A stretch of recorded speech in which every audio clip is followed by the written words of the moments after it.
ఆంధ్రప్రదేశ్లో రేషన్ కార్డులు ఉన్నవారికి ప్రభుత్వం తీపి కబురు చెప్పింది. వచ్చే నెల అంటే సెప్టెంబర్ నుంచి బియ్యంతో పాటు చక్కెర పంపిణీకి సిద్ధమవుతుంది. ఈ మేరకు పంపిణీకి చర్యలు కూడా చేపట్టింది. ఏపీలో కూటమి ప్రభుత్వం అధికారంలోకి రాగానే ముందుగా కీలకమైన పౌర సరఫరాల శాఖ ప్రక్షాళనపైన ఫోకస్ పెట్టింది. రేషన్తో పాటుగా సరుకుల సరఫరాలో అనేక అవకతవకలు జరిగినట్లుగా గుర్తించింది. 2 నెలలుగా ఈ పరిస్థితుల్ని చక్కదిద్దేందుకు గాను కొన్ని కీలక నిర్ణయాలు కూడా తీసుకున్నారు. ఈ పరిస్థితుల్ని సరిదిద్దేందుకు ప్రభుత్వం చక్కెర పంపిణీ నిలిపివేసింది.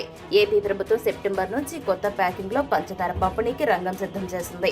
గత వైఎస్ఆర్సీపీ ప్రభుత్వం రేషన్ పై నిత్యావసరాలను తగ్గిస్తూ చివరకు బియ్యానికే పరిమితం చేసిందని, అలాగే కందిపప్పును ఏడాదిగా నిలిపివేసిందని విమర్శలున్నాయి. 3 నెలల క్రితం అధికారంలోకి వచ్చిన కూటమి ప్రభుత్వం రేషన్ కార్డులున్న వారికి సరుకుల సరఫరాపైన జిల్లాల వారీగా లబ్ధిదారులు, డీలర్లు, ఎండియు వాహనదారులతో సర్వే కూడా చేపట్టింది. అయితే కార్డుదారుల్లో ఒక్కొక్కరికి 5 కిలోల వంతున ఉచిత బియ్యం, డబ్బులకు అరకిలో చక్కెర ఇస్తారు. వచ్చే నెల నుంచి కొత్త ప్యాకింగ్ తో పాటు నిలవ ఉన్నటువంటి పాత ప్యాకింగ్ లోని చక్కెర పంపిణీ చేయనున్నారు.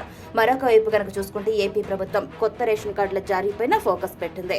కొత్తగా పెళ్లి చేసుకున్న జంటలు మ్యారేజ్ సర్టిఫికెట్ ఆధారంగా వీటిని జారీ చేసే విధానాన్ని తీసుకురావాలని భావిస్తున్నారు.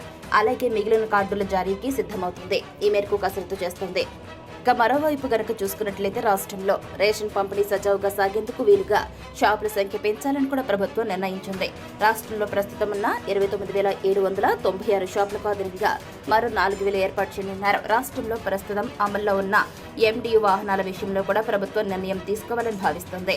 ఈ మేరకు రేషన్ షాపుల్ని బలోపేతం చేసేలా ప్రభుత్వం చర్యలు చేపట్టింది.